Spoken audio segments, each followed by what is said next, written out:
Good morning, good evening, good night, wherever you're down in front. Appreciate you down in for another one of our videos. As you can tell, I'm still a little bit stopped up, but I'm getting there. I'm getting better.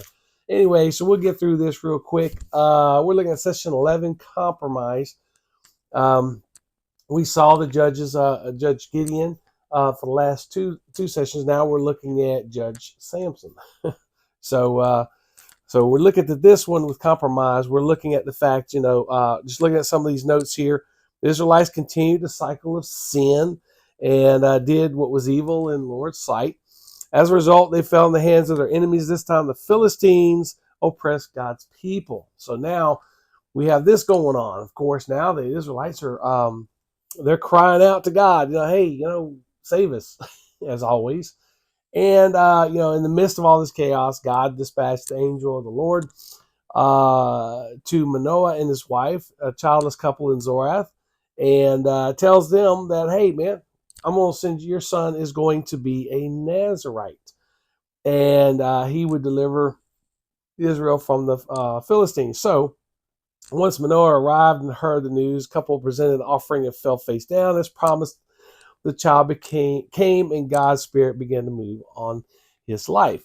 So that's where we see with that. Now, of course, now being a Nazarite, what does that mean? Well, he was kind of set apart.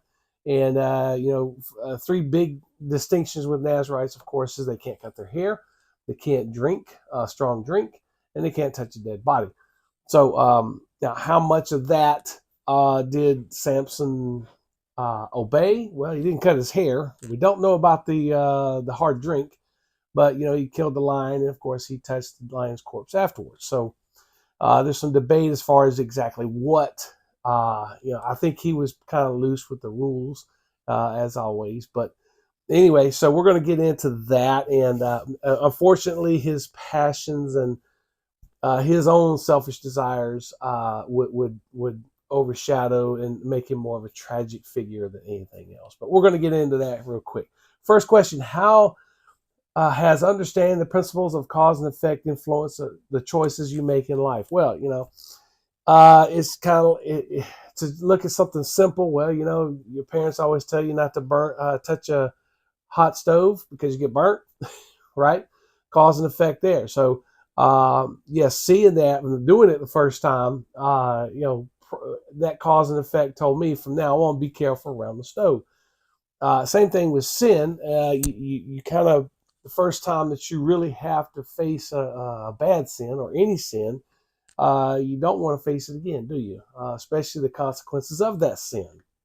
So when you go forward from there, you encounter those sins that you make, and then the repercussions and the results of the sins have an effect on how you proceed from then on out, does it not? So yeah. Anyway, so let's get in the first part here. Strength departed. Now, Samson's got this reputation. He's a very strong guy, and he's been a thorn in the Philistine side up until this time. So looking at Judges 16, 16, 20 is this part that we're looking at. So we know that he has been established. He is a judge. He is delivering his people, but at the same time, he's kind of selfish, right? So he's a problem with the Philistines. The Philistines are trying to figure out how to take this guy out, and that's a problem, right? So that's where we are with that. So we look at this part of the story. We pick up on chapter 16:16. Because she nagged him day after day and pleaded with him until he wore out, he told her the whole truth and said to her, "My hair has never been cut because I am a Nazarite to God from birth. If I am shaved, my strength will leave me and I will become weak and be like any other man." Then Delilah realized that he had told her the whole truth. She sent a message to the Philistine leaders: "Come one more time, for he has told me the whole truth." The Philistine leaders came and brought silver with them. Then she let him fall asleep in her lap and called a man to shave off the 7 braids in his head. In this way, she made him helpless and his strength left him. Then she cried, "Samson, the Philistines are here." When he awoke from his sleep, he said, "I will escape as I did before and shake myself free." But he did not know that the Lord had left him. Oh wow. Okay, so so the trap is set here, and he told her the whole truth. Of course, when you look at the nagging, it's kind of all right. So we're familiar with the word nagging, right? Uh, you know, uh, Either way, she was on him the whole time about his powers, right? He was either very confident in who he was and what he was all about. He may have been tired of hearing her nagging all the time, which is possible. But at the same time, I think that he was more about himself. And finally, he broke down and said, "Look, this is the reason why I have this power. It's because I have set aside. I'm a Nazarite. I serve God holy." So, but I think he did not so much as a confession as it was a boastful act. And so, yeah. Now, when Delilah realizes that, hey, this is the truth, and we got a chance to, just neutralize this guy, let's do it. Let's keep in mind, Delilah did not have uh, Samson's intentions at heart, right? We knew that she was out to get him, seduce him, and bring him down. As we see here, the Philistines bring with them the silver.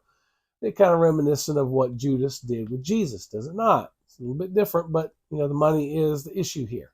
So she's looking to get paid. She has a secret and she figures it out. And while he's asleep, now it doesn't say if he was drinking or anything like that, but somehow he fell asleep. And while he was asleep, they cut off his 7 braids. Well, when he woke up, he thought that he would do, just as would any time. The Philistines in the past could not hold him; they couldn't subdue him. He would overtake them with his strength. They couldn't hold him. So, but this time he realized that he didn't have the strength. So, yeah, as tragic as that is, that's exactly what happened. So, uh, yeah, that's pretty bad. So this, shaving off the braids made God's judge helpless in a sense. Samson's lack of moral character led him to surrender his strength to Delilah. So yeah, so he was kind of he was all about himself. He really was. God was trying to use him to rescue his people, but Samson was doing that. Plus, Samson was all about himself. Let's be honest, right? So first question: how can people with whom we choose to associate impact our ability to remain faithful to God? That's very important, is it not? And this may be something we'll talk about Sunday morning. If I associate myself with people who are godless or who don't know God or question God's existence, I can pretty much expect that they would not have God's interests at heart, would not have my interests at heart. They would not have my faith. They wouldn't care about my faith. So if I really want to know God, I want to know about the people who yearn to be with God, those people who study His Word. And I really look forward when I talk to some of my church members. I talk to Trevor and Caleb and Trey and Ronald and Glenn and Kevin, Bill, Philip, all these men in the church. I can see their testimony and what they do, their actions and what they say, and I enjoy that fellowship. If we're with the wrong people, they're just going to distract us big time. They're going to either be in our ear to lift us up and tell us all good things and boast our ego, or they're going to be ones that's going to tear down our ego and just tell us, our faith is trash. So, being around God's people makes a huge, huge difference. So hopefully you're involved in a group of people or a church that has that kind of approach, that has your best interest in mind. So anyway, it's a good question to ask, and we're going to talk about that Sunday morning. All right, moving on to the second part. Samson defeated, Judges 16, 21, 25. The Philistines seized him and gouged out his eyes. They brought him down to Gaza and bound him with bronze shackles, and he was forced to grind grain in the prison. But his hair began to grow back after it had been shaved. Now the Philistine leaders gathered together to offer a great sacrifice to their god Dagon. Dagon. They rejoiced and said, "Our God has handed over our enemy Samson to us." When the people saw him, they praised their God and said, "Our God has handed over this enemy who destroyed our land and multiplied our dead." When they were in good spirits, they said, "Bring Samson out here to entertain us." So they brought Samson from the prison, and he entertained them. They said, they had him stand between the pillars. Excuse me. So, all right. So, real quick, to gouge out his eyes, uh, you know, um, that was pretty bad. So to do that to the man, he was taken to Gaza, and shaved his head, and they immediately put him to work. They bound him to grain. Now, think, keep in mind, Dagon, however you want to pronounce it. In some interpretations, in some cultures, Dagon is a god of the ocean, the fish, that kind of stuff. But uh, he's also a god of fertility, and not fertility, but of the harvest. And so having Samson grind the harvest was also a insult to injury. So what they were doing to him, they put him to work for their God. It's essentially what they were trying to do. Now keep in mind here, look at what it's saying. But his hair began to grow back after he'd been shaved. Now you and I can look at that and say, well, he will have his time of redemption. True. And the Philistines, of course, gathered, and they were offering sacrifices to the god. They were pleased. They were celebrating. They were doing all this crazy stuff. They weren't paying attention to the man himself. So naturally, and you look at, he went from a shaved head to his hair growing back. So we have to assume maybe a year and a half, maybe 2 years have passed, depending on how fast his hair grows. Obviously, I'm no uh, professor in the hair growth, but you see over time that he had been a prisoner, and he was grinding this at the wheel, very strong. He was a slave. He couldn't see anything. All he could do is what was in front of him. And so for this length of time, that's where he was. And while he was going, his hair was growing back. Now, we read this and we see this. Now, I'm not sure if Samson understood that at the time. The people obviously didn't understand that either. They forgot the fact that his hair was what was made him strong, right? So common sense would tell you to keep the man's head shaved all the time, but they didn't. Now, of course, when they say they were against bring Samson out to entertain us, they probably brought him out, made a clown of him. He couldn't see, so they probably tripped him up and they pushed him around, beat him, just all kinds of stuff to make fun of him and ridicule him is what they were doing. So, but again, his hair was growing back. So, yeah, we know how this is going to end. So, anyway, next question. What do you think was Samson's greatest loss and why? I think he lost perspective. I think his greatest loss was getting lost in himself. He was selfish. Uh, he knew his power. He knew God, and he wanted to do things his way. And tragically, a lot of times we do that as well. I've seen plenty of people, and I'm just as guilty as any of them, where you have some kind of gift and you don't really nurture it as you should, and you have opportunities, you have gifts, you have those kind of things, people that come into your life. And if you're not paying attention, if you don't nurture them, if you don't let God lead you in those things, you'll lose them, right? And when you lose um, those opportunities go to someone else. Or if they may come later on, but in the moment that God had presented it to you, it's no more. And God's not going to sit there and wait for you. God is a God of action, those kind of things. So I think that when we look at this about Samson's greatest loss, I think it was his loss of perspective as far as what he was doing. Yes, we can say that his loss was he turned away from God. That's absolutely true. Loss was his hair and that kind of stuff. But I think the perspective of why he was there, why he was a judge, I think he got caught up in himself more than anything else. And that's the tragic part of all this. And sometimes, we look at ourselves. So many times we get caught up in the things that we do. We forget about the blessings that God has shown us. If we are, if we have the gift of singing, what are we singing for? Are we singing God's praises, or are we singing for ourselves and making money? I see so many artists out there that have such brilliant gifts of singing and playing piano and playing instruments and playing guitars, yet they don't use them to glorify God.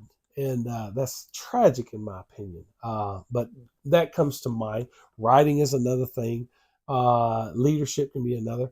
Just all kinds of things that people do that they don't do in a worthy manner for God's glory or God's kingdom, and they do it for selfish need. So, anyway, if we're wrapping up on this last part here, Philistines destroy. So, what's the result of all this? 16, 26, 31. Samson said to the young man who was leading him by the hand, "Lead me where I can feel the pillars supporting the temple so I can lean against them."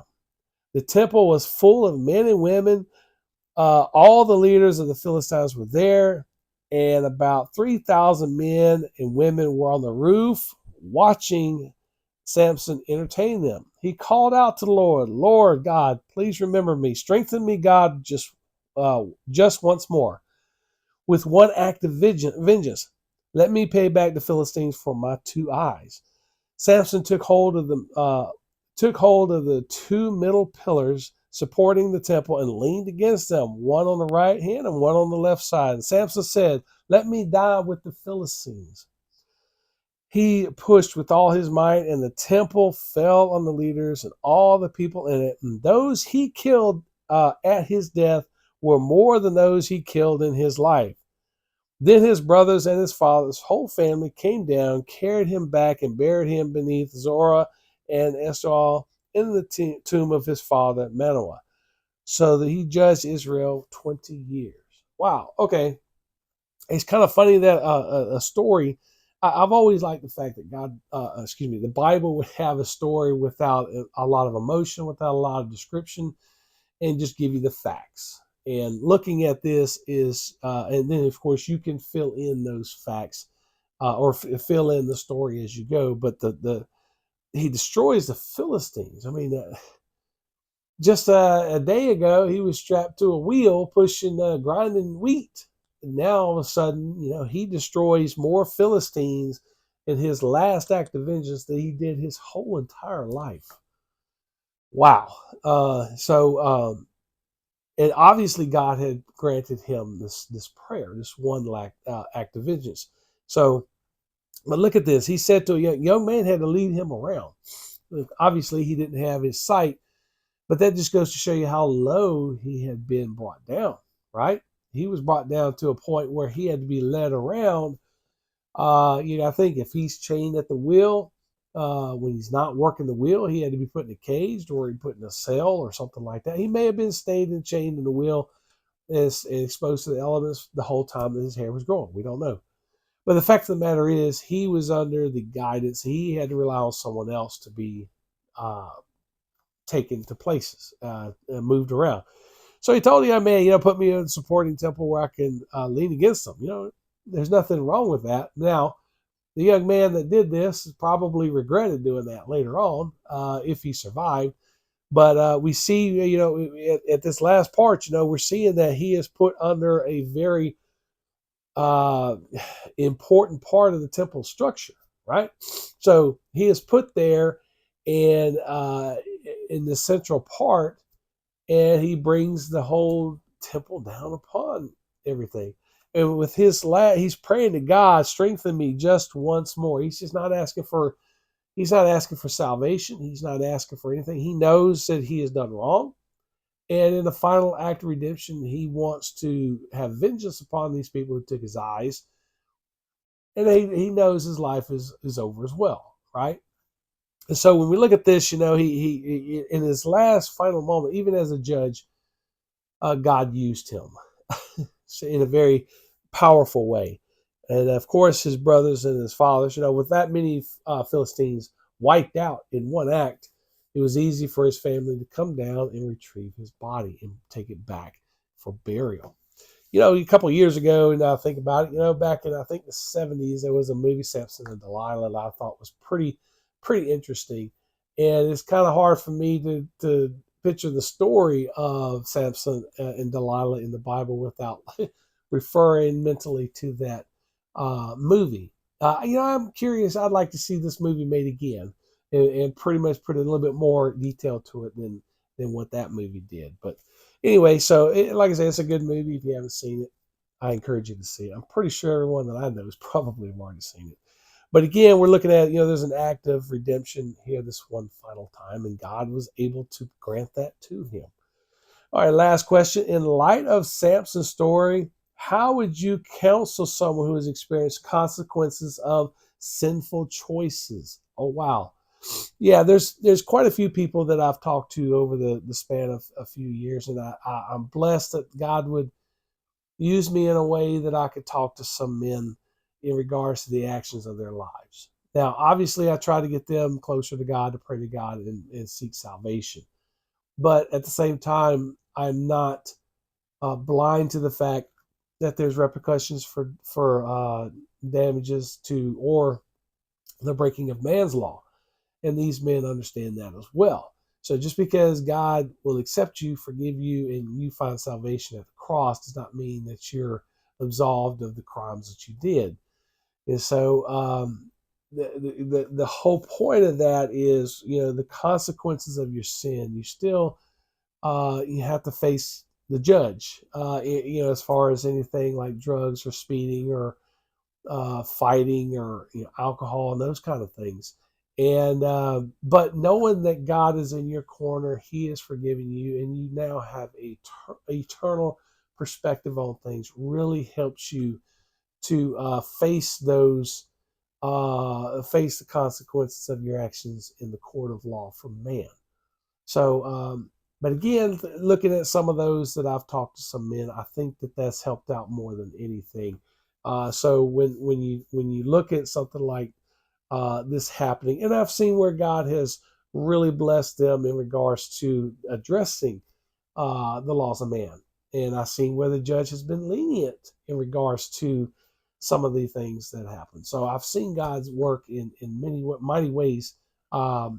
Both with the judges and with me and with the men that I've talked to. So yeah, it's kind of hard for us to understand. We got to still answer maybe to the laws of man, but as far as God goes, when you turn to Him and you get saved and you start walking that line and that road with God, regardless of what comes, you're going to be okay. And yeah, you may have to answer for those things in the past, but eventually that door will close, and God will make sure of that, because I've seen that done as well. All right, so summarize here. Believers should avoid putting themselves in situations that would tempt them to sin. Yes, amen. Don't convince yourself that you can just go one place and you won't have a drink, you won't be involved, or you won't do this, that, and the other. You're only there for friends because you're doing the Christian thing. Come on, be real. Draw the line in the sand and say that is not a place that I need to go to. We have to understand our shortcomings as well, do we not? And our shortcomings sometimes will lead us to sin, and we know that. Believers should who compromise their faithfulness to God will eventually be put to shame. Yes. You can't have two masters. It just doesn't happen that way. And it just will not work out that way. You will see that. Last part, believers can be confident that God does not abandon them in spite of their sin. Yes, that's true. And sin is, we all have those shortcomings. We all have those sins that we have to deal with, addictions, whatever they may be. But we have to constantly turn those and cast those to God, do we not? We have to constantly seek Him for salvation, seek Him for just for safety and security in our lives. If we don't, then that means we're relying on ourselves, and we're going to fail every time.